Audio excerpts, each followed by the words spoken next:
create the thumbnail as if you're going to show it to a 5-year-old. Your audience typically is going to give that thumbnail 2, 3, 5 seconds. I think what happens far too often, the creator always thinks they made a really good video when it does well. But when the video doesn't perform, then it's the algorithm's fault or somebody else's fault. A lot of this stuff is like a skill. Even from a mindset perspective, it's, you have to be teachable. You may be the expert at something, but that doesn't guarantee you success. Stop comparing yourself to others. It's a toxic mindset. Hey, welcome to the Video Creators Podcast presented by vidIQ. You know how you put a lot of time and energy into your YouTube channel for not nearly enough growth? Yep, we get it. We are here today to help you change that. Hello creators, how are you guys? Welcome back to another Video Creators Podcast brought to you by vidIQ like we do every Monday. Today I'm hanging out with Blake, Ingrid, and Rob, the myth, the man, the legend. Although, Rob, you said that you're not quite the myth, but you didn't say anything about the legend. I would say that you're the legend. I agree. The myth is that I am a legend. Oh, okay. There we go. That's true. That's fair. There we go. Well, how's it going? How are you guys doing? Doing pretty well. I'm doing good. Doing legendary. Doing legendary. I love it. Blake, I heard you have some great plans happening this weekend. Yeah, I'm actually traveling, and actually it's great Rob's here because I'm traveling to British Columbia this weekend for 4 days. Yeah, so I'm going into Surrey. I don't know where you were, but do you have any? Surrey was on the other end of the SkyTrain. I lived in Coquitlam, which is one end of the SkyTrain, and then Surrey is the other. Interesting fact, I think it's the second largest city in BC behind Vancouver itself, because everybody just thinks Vancouver is one giant city. It's actually an amalgamation of Vancouver, Burnaby, Surrey, Coquitlam, Tsawwassen. Try saying that if you've only seen the words from the spelling of that. It's said completely different. Sorry, Blake, I'm overtaking your... No, totally fine. Hey, I've been to Vancouver many times in the airport. I've never left the airport. I've gone... One of the best airports in the world. Yeah, gone back and forth to Australia, but I've never... So this is my first time going and staying in BC, so I'm looking forward to it. And what are your top things to visit or attractions that you're going to try and squeeze in? Look, I don't even know what's there. I'm just kind of being dragged along for the ride. So it's my girlfriend, her sister and brother-in-law live there. So I'm being brought down. So they have plans, but if you have any recommendations of what I should do, I know there's mountains there. That's everyone keeps telling me, but I'm sure I'll see that and be bored in a couple seconds too. I mean, I'm not much of a mountain guy. I live for the mountains. I've been to another place in Canada called Banff, which has a lot of mountains, and it was fun for the first day. And I'm like, cool, it's a lot of mountains. And then everywhere you went, there was a mountain. I was like, I got bored quick. I am dying to go to Banff. That is on my bucket list. Same. As a Floridian, all I see is flat everything. So yeah. True. I think I went at that time. I went during the winter, so it was just covered in snow, like lots of snow. So maybe it ruined it for me a little bit, but I'm not I like sightseeing, but this is when my friends get mad at me for I'm not as excited as they are. So don't these look beautiful? I'm like, I've seen pictures of it. It's fine, I've seen pictures of it. That's such a millennial answer, right? I know. It's so bad. I know. I just want to play Spider-Man. Even when I was in Australia, I didn't travel a whole lot. I'm just yeah, it's cool. Hey. Blake. I don't want to see things in real life. ChatGPT, make me an image of Banff. Only mountains 5 times as high and with androids in there having a gladiator duel for the winnings of, I don't know, tributes of some kind. I think I triggered Rob a little bit. No, I do apologize. Okay. So I've gathered us here today because the four of us, I feel like we each have pretty unique touch points with creators. Rob, you have the YouTube channel, of course. There's a lot of creators you interact with on that level, as well as the channel audits and everything like that. Blake, you do a lot of the one-on-one coaching. Ingrid, I guess you don't really see as many clients these days as you did before, but I feel like you've kind of done everything. I mean, the consultations, the kind of group coaching with video labs, even back when it was Zoom calls, live group coaching too. I do more of our kind of deeper ongoing coaching with the action plan and everything. So all that being said, we see a lot of creators' struggles and roadblocks and kind of what they're coming up against from a lot of these different perspectives. So I figured we could have a conversation just kind of talking about what are some of the common roadblocks we see, maybe even some of the uncommon roadblocks we see, and how can we just, for the creator who's listening, how can we just give them some tips and some action steps for some of these shared pain points? So does that sound good? Sounds great. Cool. Well, Blake, I'm going to pick on you first. Sure. What comes to mind when you think of, coaching? You work with a lot of creators every day. What are some of the kind of common barriers or challenges you see them come up against? I think the biggest thing people struggle with is their thumbnails. I hear that a lot. And I think that's the biggest thing we focus on for a lot of people actually too, is the content is not, it's great and it definitely is room for improvement, but they just can't get anybody to click on it. And I don't know if it's just it comes down to a few things. They can be too specific sometimes too, and using language that is like almost too niche where people can't understand what it's not like. If I'm thinking of like, let's say we had one creator I worked with who had a career channel, and he was his videos were pointed towards like helping people who are feeling like they're being walked over in their job or having a rough time with their boss. And, he's using all these professional words of like how you would go about talking about these things or dealing with situations, but it was too specific rather than the emotion they're coming in with, which is really like, I'm frustrated with my boss, drive me nuts, like how to deal with like, and using the language and the emotion that they're feeling with. So they're completely missing out on the audience. So it's two things. The clarification on their audience is the one thing, but tying that into their thumbnails and the titles, the packaging is the biggest pain point I see and I deal with a lot of. Blake, do the creators you speak to come into these conversations aware of their fallibilities with thumbnails, or is it something that comes up during a conversation? Like, because I feel as if most creators neglect titles and thumbnails, and they almost need a little prodding from yourself or another source to inform them that actually thumbnails are really important, and this is why they're not very good, is because you've been neglecting them. True. Yeah, I get some people who, I'd say most people do not realize that they need to work on their thumbnails. I do get some people who come in, and when I bring it up, even for those people who aren't aware, they even say, yeah, this is the most difficult part for me, or I just kind of think about it secondhand. But I feel like people, again, and I think it comes down to education standpoint of how YouTube actually works, to know that, hey, like this is important because people are not going to see your video if our packaging is not doing the job, kind of thing. Like your content can be amazing, and sometimes that's all they need is to change the thumbnail. But for most people, they are not aware until I bring it up to them and put them in the seat of a viewer and how they view content, and then it clicks for them like, oh, I'm definitely not focusing on this strong enough. I feel like a lot of conversations that I still currently have with creators. I do still work with people, Sam. No, you just paint all day. You don't really do it. No, I'm kidding. But it is a common trap that I see a lot of creators fall into, and it's something that's so easy to forget. Is that, and I love that you're talking about, what are the viewer signals? What is it that they're doing? They forget that the viewer doesn't know anything about the content or them. Usually, if you're doing this right and you have a lot of, new subscribers coming to you. And they also sometimes, there's a roadblock around making things a little too abstract versus simple. Overcomplicating things. I think that's a common roadblock. I agree. For a lot of creators. I had a great consultation with actually a listener of the podcast, Mark. Mark, if you're listening, shout out. Hey, we had a good conversation yesterday. He has a really, really cool channel about training horses. So Mark is like the cowboy that I aspire to be if I lived in the Wild West. But it was really cool. He had some really great takeaways as far as thumbnails go. He'd been listening to the podcast for a while. He also went through the 30 Days to a Better YouTube channel course, and it totally, a big aha moment for him was kind of like what you were just describing too. Like, realizing, titles and thumbnails are actually really important.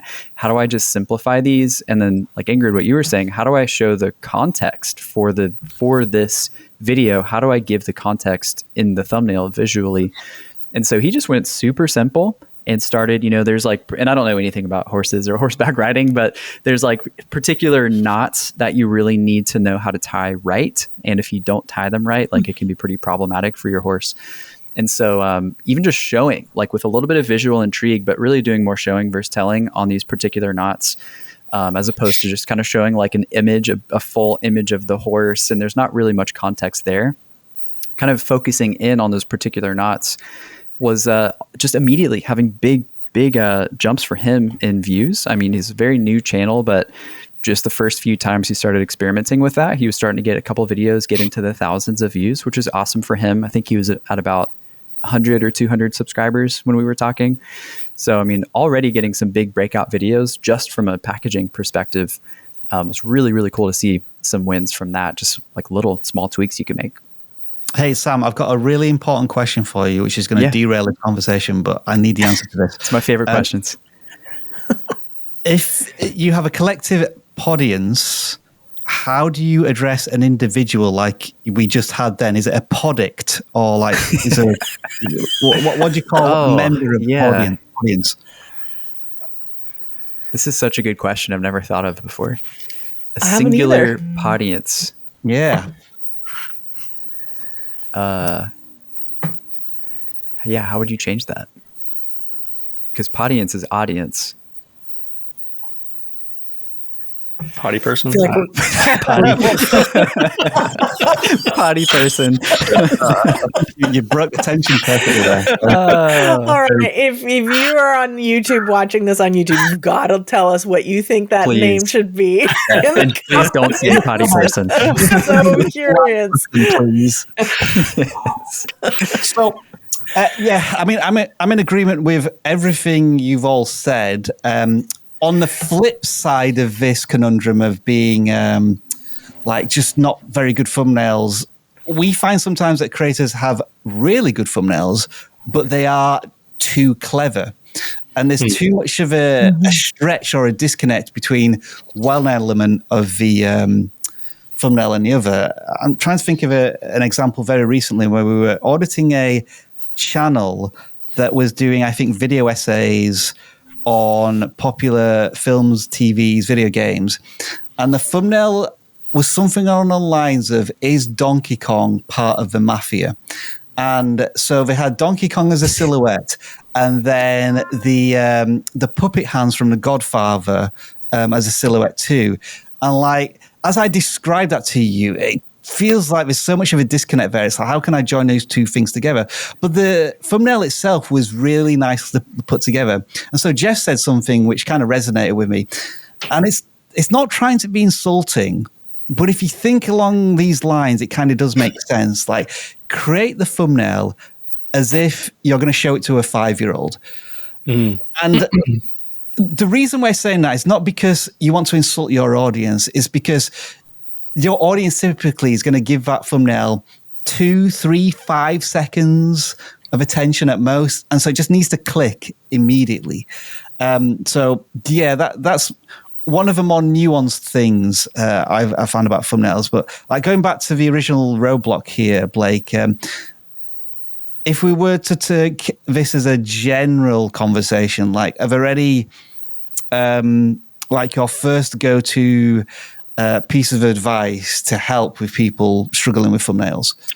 I think what I see a lot of is people putting too much. So trying to teach them less is more. I don't know why people just feel like they need to cram so much into the thumbnail to where the point where just you don't know what's going on.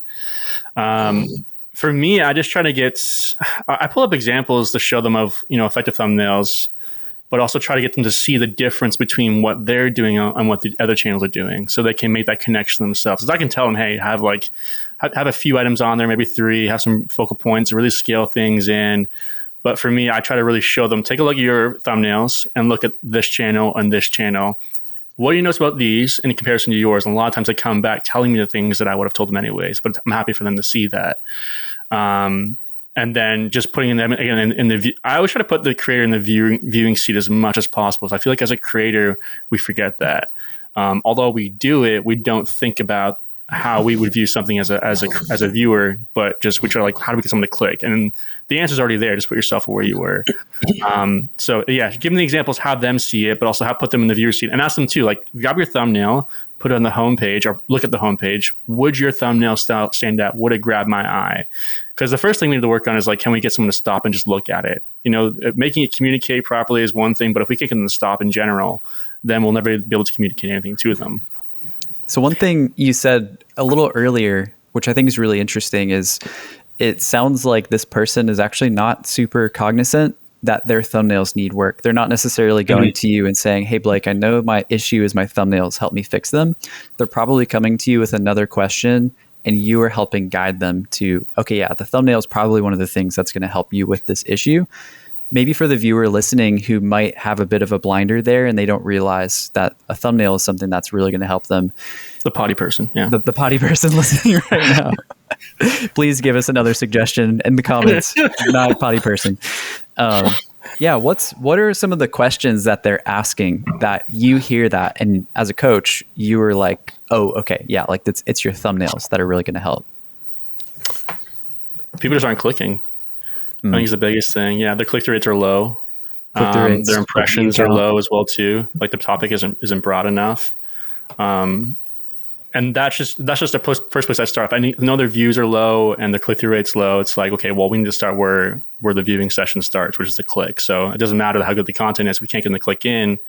You know, that's where we need. And then I think of the title, thumbnail, and hook as the trifecta too. So like all three together. So that's kind of the questions. That's how when they kind of come with me with those pain points, that's when I know. And that's when I ask them, okay, well, when are you thinking about your thumbnails? When are you thinking about titles? Or explain the thought process maybe behind this thumbnail and how you're trying to communicate it. You know, what is the emotion behind that you're trying to make them, that they're feeling that you're trying to, what is the emotion they're feeling right now and how are we trying to make them feel? Are you targeting that? Are you being too general? That's another thing too. Yeah. People try to be too, and then also, I think people target search so much that they forget that most people will watch, or a lot of people will watch from home and suggested as well too. It's like, okay, well, search is fine. If we think about home and suggested, is this going to be something that's going to be so specific that only someone searching for it will click on it? Or can we have some sort of intrigue there that if they find it on the homepage, they're going to click on it and not maybe have some idea about it and have some sort of direction, but want to know more about it, right? Because with search, I find it's just like, hey, here's what it is. Click on the video, you'll get what you asked for. Whereas we're trying to do it a little bit differently, I think, on the homepage. Yeah. I have a question for the three of you, because I feel like I'm just going to piggyback off something you said here, Intrigue. I feel like that's a roadblock for a lot of creators, is they don't really know what to do with that word and how to actually execute it. So I'm curious to hear all of you, just what would you say if that was really something that people really need to work on? Try to add tension, I think, is the biggest thing I lean towards. Make it feel like you are so for something or so against something sometimes that it causes people to be like, I disagree or I agree and want to know more about it. Again, people, like we talk all the time, people like the crash and burn, but if you can have a really strong opinion against why something shouldn't be, or a strong opinion of why you're convinced the viewer will feel a certain way about something, that challenges them to a point they're going to want to click into it. It's like when we kind of challenge Tim all the time. I'm like, you can't do this. It makes him want to do it, right? Same idea for a viewer. It's the same thing. Still to this day. Yeah, I think for me, I try to steer creators away from using like a yes or no question. Like I think sometimes intrigue is interpreted as, oh, well, let's just make it a question then. But I still feel like if the viewer can look at that and just say yes or no, it's not super powerful.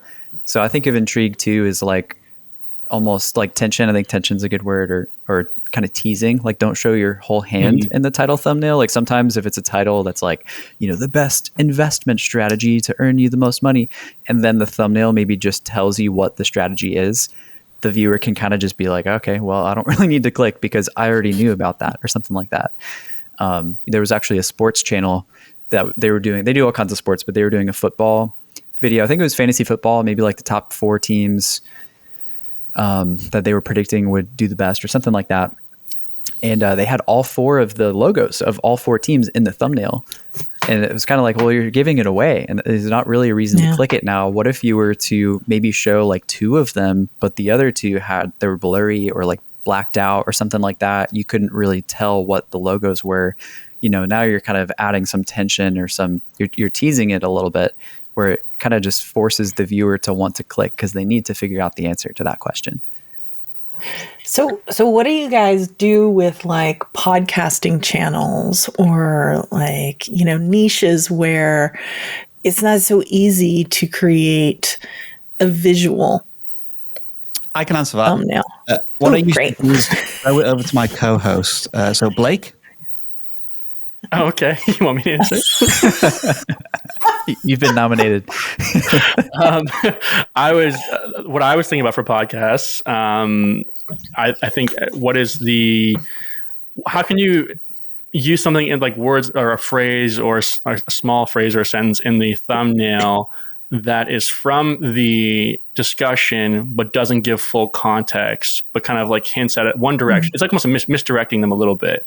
Like I think of it as like, I don't want to say clickbait, but it almost is in a way of healthy like clickbait. Healthy clickbait. Yeah, like you're directing them one way, but it's not exactly where they're going. So the phrase could be hinting at something like, oh, this is probably going to go this direction, and I want to know where that's going. But it might be something completely like innocent as you get into it. It's just out of context.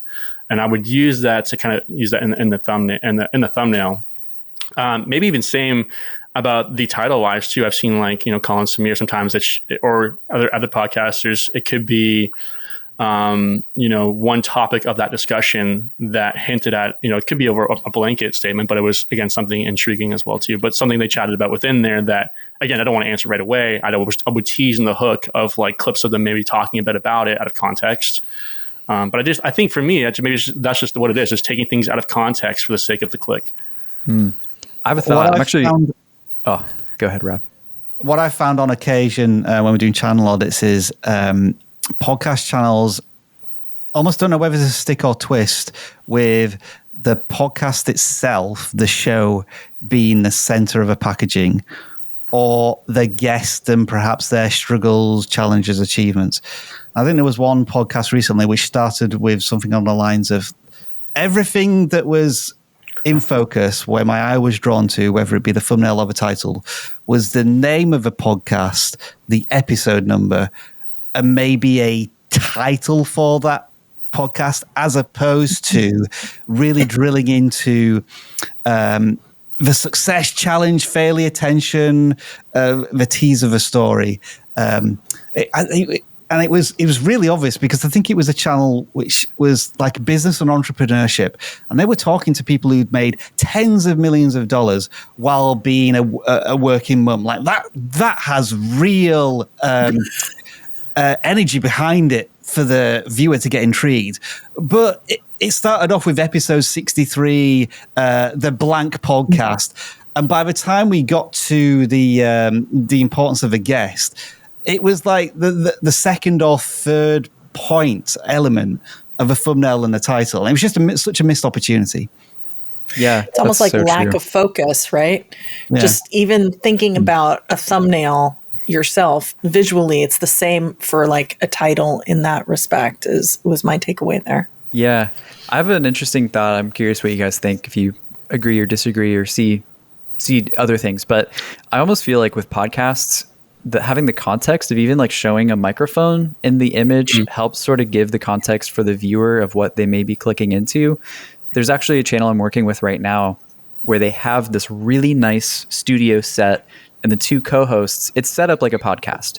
And so they have the nice microphones, and they would do these thumbnails for a while where they would show the set and have some interesting text, and they really just were not seeing a lot of clicks on them. And I almost wondered if it was because the expectation that the viewer, when they see that image, they just think, oh, this is a podcast. This is probably going to be like an hour long. But all of their videos were like 3-4 minutes. They were aiming for these really discoverable videos. But I almost wondered if kind of the viewer would interpret these to just be long podcast episodes. So we started to really reframe the way that they do their thumbnails, and they're seeing way better success with their click-through rates now. I think because it's, that sort of context, even just having the microphone or sort of that studio shot kind of quickly sets the table for that viewer who sees it, and they can just feel like, oh, this is a podcast, or nope, this is just like a regular video. Which is pretty interesting. Kind of seeing that work. It comes back to viewer expectation. Yeah. And when you really think about it, if I have a 40-minute long episode and I'm not going to put any B-roll in it at all, and it's just, you're just going to look at people like us here, the four of us, just talking with our microphones, then I think it makes more sense because you're setting the proper expectation for the right viewer. Because it's not helpful to get somebody to click in and then realize, oh, this is not what I want, and they're gone. That's not helpful at all. It's not a good viewer signal. So I think in that case, that makes perfect sense. Yeah, but Ingrid, I'm wearing the legendary glasses. Anyone will click on the thumbnail. Blake, I know we've lingered on this for a while, and I don't want to put you under more pressure. Good. You can do it. You have my permission. It's okay. I appreciate it. Do you think YouTube's new A/B thumbnail testing tool is going to change the discourse around this in 2024? And just to explain what it is, what you're going to be able to do is upload a video and apply 2 or 3 thumbnails to that video so you can work out which thumbnail is working best for your content. I feel like for me, the pain point that I see a lot, like especially as I work with creators and we work on a video together, is we get down to like 2 thumbnails a lot of times too. We're not sure which one. And the common, trap people fall into is they post a video and freak out in the first hour. It's not performing. Switch the thumbnail. Next hour, it's not performing. Yeah. So it's like, maybe it would help just to have that peace of mind for a creator to have like I can put both of them up there and let's see what the options are, rather than me trying to constantly switch it back and forth, which could be, more harmful than beneficial in that case too. So I think from maybe a mental health perspective too, it'll be helpful for them to kind of make maybe a bit more data-driven decision, having the option, the freedom to explore both those options a little bit more in a, data-driven way. But I think it'll help people see more trends of what, works in their thumbnails quicker, because you can really test things really well. Does my face work? Does it not work? Rather than maybe doing it and seeing groups later on, I can do it at the same time. I'm not sure. Yeah, I had the exact same thought. I almost feel like from a data gathering perspective, let's say you're running an experiment and you want to try 10 videos using this style or my face, and then I want to do 10 with a totally different style. You could gather that data way more quickly, draw some more conclusions from there. I think that'll be a really useful tool for creators. I think that it's cool that, I think it's cool that you can do this later on too. Like, it doesn't have to be just right at the beginning. So let's say that you don't get it right with either of those. Later on down the line, you can still test a new one.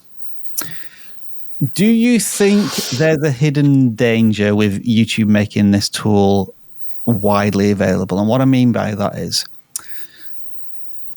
there are going to be certain creators who have the skills to create multiple formats, have the teams, have the resources to create multiple formats, and so they can take real advantages of it. Whereas an individual smaller creator who's still struggling with thumbnails and takes hours creating one, and now it's like, I need to create 3 just to keep up with everybody else. Is that a concern? And also the fact that you can't A/B thumbnail titles as well, because it feels to me that with YouTube's tool, you can iterate on the same kind of delivery of thumbnail. But if you want to change the whole context, that's still a little bit difficult to do, because the title can lean into that quite a lot as well. Interesting point. I'm curious if YouTube will lean into titles at some point as well. My hope is yes. That's my hope. But you bring up a very good point, because it's just like with anything else, really. If you even look at analytics, it's never just about CTR. There's a bigger story.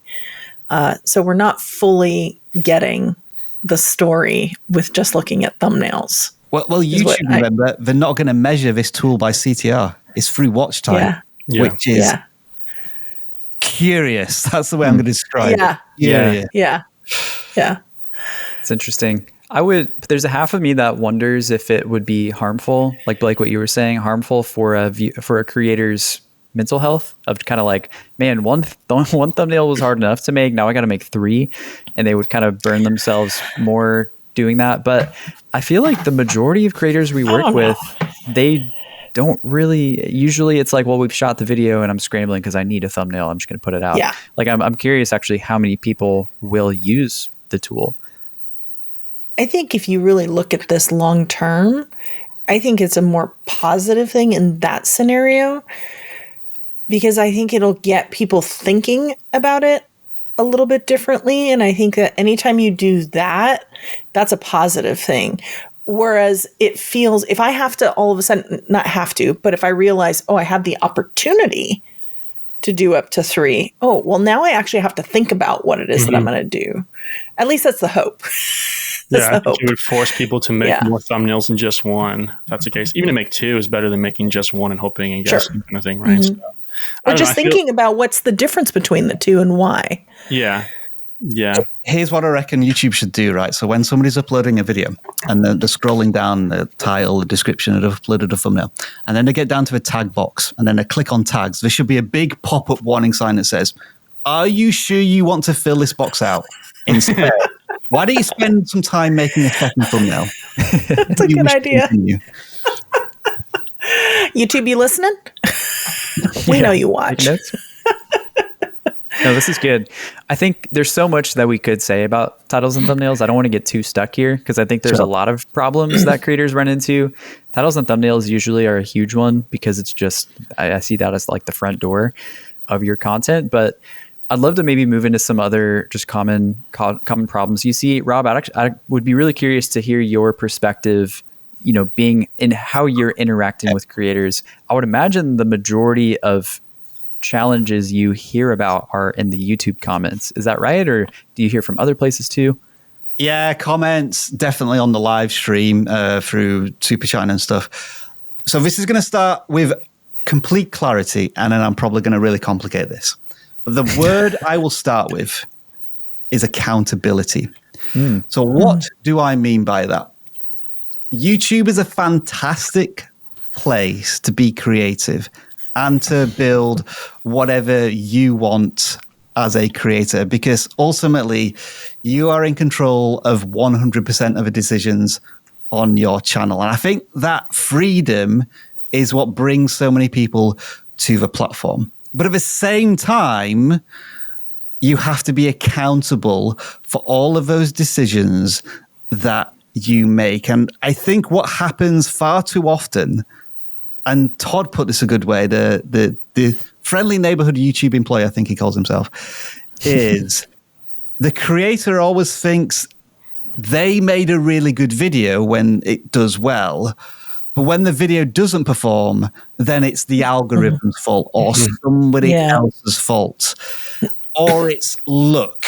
Like, people get big on YouTube because of some mythical, legendary thing outside of their control, which isn't me, by the way. I was just about to say. It is some intangible black box that just arbitrarily decides that channel's going to do well, but yours isn't.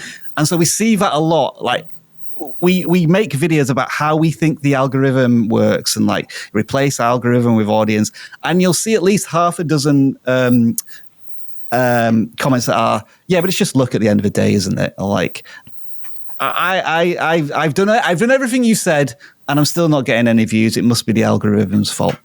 And I would say 99% of the time, the creator has to look within themselves to try and ascertain why you think the video is failing, because it may not be failing. It just be maybe where you are in your journey, or because you made decisions that didn't fit with your audience. So yeah, to package it all up in a nice little ball, accountability feels to me like a big roadblock. So it has nothing to do with skill sets. It's more a mental attitude. Yeah. And that can be a hard pill to swallow. I mean, I see that a lot in consultations. We'll jump into a call for an hour, and I almost feel like the expectation is this mythical, what's the mythical keyword? The thing that I just need to pull this lever and then I'll just grow my channel. And it can be a tough pill to swallow when it's really like, a lot of this stuff is like a skill and you really need to develop it. And even from a mindset perspective, it's, you have to be teachable. You have to be a student and really learn. If it were that easy, everybody would be successful on YouTube. That's why there are few channels that go really far. So that's a really important thing to bring up. I feel like it's important for creators to remember to stay humble. You may be the expert at something, but that doesn't guarantee you success. I think it's really, really crucial to be able to look in the mirror and have clarity around. Just remember, we say this a lot. It's not about you. It's about me, the viewer. It's about Ingrid. Remember that. It is all about me. All about me. Rob, just remember that. It's all about me. But when I'm coming to your channel and I'm watching something, that's great that you're an expert at what you're doing. That's great that, you like this, and this. But in that moment, this is my time and am I willing to give it to you? What do I get in return for that? So, it's kind of like a contract between the viewer and the creator a little bit. And staying humble and honoring that contract a little bit. I think that's a hard pill sometimes for a lot of creators, especially entrepreneurs, business people who start YouTube channels. Yeah, this is actually they feel it's all about them and what they have to give and what they want to say. It's a really good point. And this is actually one of the things that came to mind for me when I was thinking about this, because I have these conversations often with a lot of really, really accomplished, really smart people. And I totally can empathize with the frustration of I am like the best in my field. I am like known in my space and I just cannot grow on YouTube. And there's these other channels over here who, and they're not trying to just be mean, but they're kind of like their information is just kind of watered down. It's not super great, but like, why do they have so many more viewers than me? And that can be a pretty interesting conversation to dip into, because I think it's exactly that. There's sort of this sense of, I'm giving this amazing information because of like where I'm at, and it's just not doing well on YouTube. I'm sure you guys kind of see similar things. Maybe for that type of person, how would you guys navigate that conversation? Stop comparing yourself to others. By all means, use other creators for inspiration, idea generation, and try to ascertain what they're doing right. But it's a toxic mindset to, again, you're not them, so you don't know what their YouTube journey is. And so why try and put yourself in their shoes when, as Ingrid said, it's all about her and we need to focus on getting Ingrid to watch our videos. It's true. And I watch a lot of YouTube. No, I think that's really important. I think about a lot of the stories that Tim has told too over the years, thinking about the one channel, I think it might've been a vegan channel, and they had like all this equipment that they had spent all their money on, and they had a studio and they had celebrities and they had put all this money behind all this content, and we're getting like 24 views, but yet the kid in the basement with just an iPhone was getting millions. It's not, sometimes we just think we know, what that magic equation is to get all the views, and we forget that it's about the viewer. Yeah. And how they're going to connect with you. I think we forget too, like what YouTube is. YouTube is different from Google. Google is you just are looking for information, you get what you want, and then you leave. YouTube, it's like a high percentage of people on YouTube are there to be entertained. And I'm not saying that to say that you have to become somebody you're not and become this entertainer who's like cracking jokes all the time and stuff. But I do think that sometimes there's this mindset that's sort of like views equals, like it's equated to the information that I'm giving them. And every video is just like a Zoom presentation. And it's just kind of, the information is awesome and like it's invaluable, but the way that it's presented is just not YouTuber friendly. And so that's a pretty big sort of mindset shift. And I always encourage creators to just watch YouTube. A lot of these people are usually the ones who don't watch at all. They're just sort of like, yeah, YouTube could be an opportunity for me. I'll just upload, but I don't watch anything myself. So it can be really easy to sort of have that disconnect when it comes to the packaging. What do you guys do because this is a common roadblock that I think we hear from people who've been on the platform for a while. People who feel like, hey, I thrived, a while back. I got millions of views, was making a lot of money, but now YouTube hates me and I'm shadow banned. Yeah, you're shadow banned. Let's move over to TikTok. Yeah. I thought you were going to explain further that question, Ingrid, and give me time to think about it. But I'm struggling at the moment. I think a lot of people. Go ahead. All right, there's an answer forming in my head now. And this is going to get a little personal into YouTube education. I'm starting to think a little bit that I am a grizzly old veteran and a bit of a dinosaur in YouTube education. Because in 2023, certainly, the competition in our space has just transformed.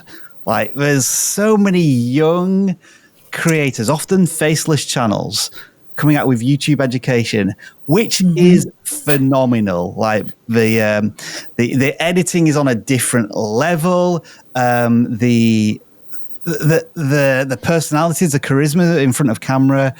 I'm just thinking, wow, if I joined YouTube today and started from scratch, I don't know if I'd be able to compete in this industry. I think, fortunately, I have a little bit of cachet because I've been around for a long time. I've shown up for the audience for like 7 years at this point. I have these myths. I am a legend. That gives me a little bit of longevity. But yeah, for the average creator who had this success in the past, maybe it is not evolving, not reinventing themselves, going back to Sam's constant push for the creator to be a viewer as well, to absorb stuff on YouTube and become that sponge. Because I think we'll all guarantee what worked for a person in 2017, probably what worked for somebody in 2021 probably won't work today because YouTube is such a fluid platform and it's evolving all of the time. Yeah. There's always going to be outliers, like I'd say Phil DeFranco and Marcus Brownlee and other creators who stood the test of time. But probably if you watch their content from a few years ago, they've evolved with the times as well. Yeah, that's so true. I feel like too, when this question comes up and we sort of get a deeper look at what's going on, I think sometimes creators don't necessarily know what's leading to the success of a channel when it's starting to go far or why it's doing well. And it just sort of looks like, oh, my entire channel is growing and that's awesome. And, we see a lot. Sometimes it's like you had one video that did amazing and it was an outlier and it just sort of raised the performance of all of your videos after that point. And then that one video that was performing super well just stopped performing, like as pretty much all videos do. And so it was really the channel, it wasn't being shadow banned or it wasn't dying. It was really just kind of returning back to, and it's probably a higher baseline than what it was before, but it's just sort of returning back down. And so it'll be interesting sometimes too, to just look at, that video that went really far, you haven't made anything like that since, 3 years ago when you made that video. What would it look like to try to recreate that now that it's 2023 and 2020 was a very different time? What would it look like to sort of take out and not just copy that video, but take out some of the things, some of the reasons why you felt like it performed really well, and then package it for 2023 and sort of leverage some of those things that made it go far, and you'll give yourself an opportunity to kind of help your channel have that surge again. Yeah, there's something that Rob said that really stuck with me, and that is really that they evolved with the platform. Yeah. Really thinking, like you were talking about Marquez Brownlee and, all these big creators that are still thriving, but very much like what you were saying, things that go up also come down. And really being able to look at your content, not, so small, zoom out. Are you guys talking about the same thing over and over again? Is whatever you're talking about now, maybe it was a trend a long time ago and it's not really a trend so much anymore. It performed for you back then, but maybe the data is showing that it's not now. I think sometimes we're so focused in on 28 days, sometimes even 90 days. Well, what does your channel look like over the span of a year? And how does this year compare to last year? Do your topics differ? And then does your audience even care today? I think that it's important to really pay attention to, is that evolving as well? What's interesting to them now versus 2 years ago. And I think political channels are some of the ones that always feel like they're shadow banned. Maybe because it's a controversial topic. But as we know, YouTube doesn't do that. But has your space changed a little bit? Yeah. And have you changed with it?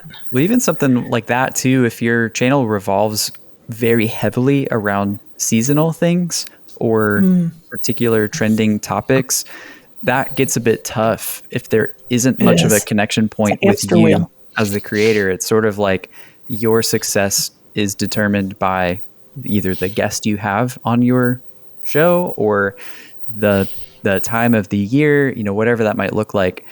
That can be pretty tough too. So even for channels like that, it's like, okay, sure, we can kind of get more people through the door with that, but how do we create some more connection points to get them to stay for you so that massive drop off doesn't happen? I think this conversation applies to smaller channels, just to something to be cognizant of going forward. What's your overall viewpoint of everything that you're doing? Are you spreading your content? Are you pigeonholing yourself in one area, or are you spreading, your ideas around amongst different types of topics that you dip into consistently? Just to give yourself as many opportunities as possible. And are you adjusting as you go? Are you staying fresh? One of the biggest roadblocks that I see creators fall into is not wanting to go deep enough. Really wanting to stay surface level and do the fun things and not do the hard work. So generally, when I've always had to work with a creator, not had to get to work with a creator, really digging in, it's interesting, even in, sometimes I've worked with creators for 3, sometimes a year or more even. There's friction around the tough things, the harder conversations, but those are the ones that are going to move the needle the most. And it's like, I don't really want to do that. I don't want to really go into my target audience. Can't we just look at it surface level? Sure, you can, but that's only going to get you so far. So I feel like that's one of the harder conversations sometimes I have with creators is just getting them to look in the mirror and accepting, being accountable, going back a little bit to what Rob was saying in the beginning, owning your creator journey. And if you truly want success on this platform, really digging in and doing the work. And when you do that, and it's not going to happen overnight, it takes time, you will see the results. Why do you think there is a resistance? Is it because it makes YouTube less fun and it becomes a job? Yeah, I think it's because why do creators not want to do multiple thumbnails and ideate titles? Because it takes the fun out of it, right? I hear bigger and bigger creators. Peter McKinnon, I heard him in a conversation with Renee Ritchie just the other day say the most time I spend on a video is on the title and thumbnail, sometimes days. Who wants to do that? Nobody wants to do that. They want to do the fun stuff. So I feel like that is where some of that friction is sometimes. But spending your time in the right places is actually going to get you that traction.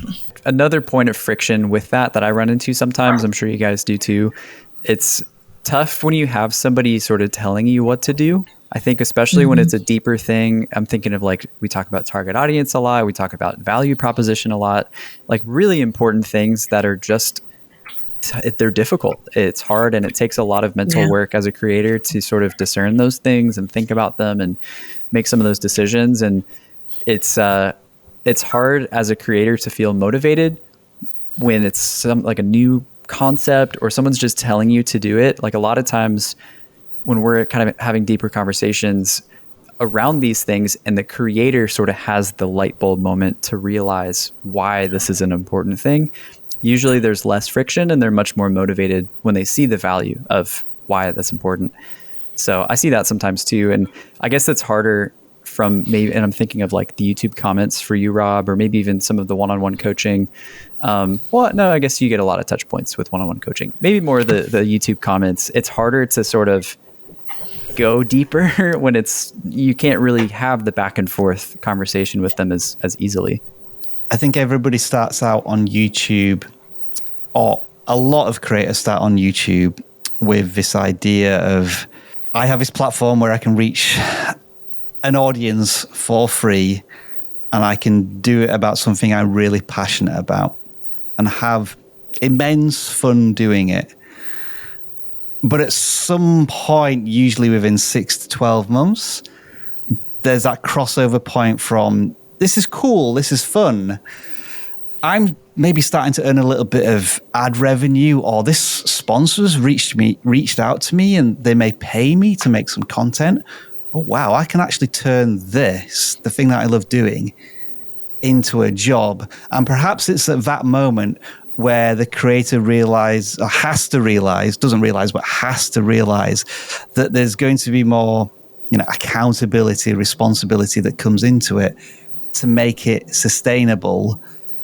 And in order to effect that growth, they need to go much deeper into the channel, whether it is the content or, the thing that they've been putting off, whether it is getting in front of camera when they've just been doing voiceovers in the past, or realizing that thumbnails are actually really important and I need to figure out how to do it or outsource it, etc., etc. So, yeah, I guess that's the only way I can add to that conversation of getting deep into the channel. But I don't know if, Ingrid, when you say getting really deep into your audience, you're meaning like a much more sophisticated type of content that speaks to your audience at a deeper inner feeling level. There's more to do with the content, whereas I'm describing the whole channel as a business point of view, getting deep into YouTube. I think what I'm kind of hearing from really kind of all of this is I think intentionality is sort of a common factor, whether it's going to be going deep, it's talking about your particular audience and how you're delivering your content, whether it's you as the creator, how deep are you going intentionally from a business perspective, even just kind of dipping into your analytics and understanding things a bit more.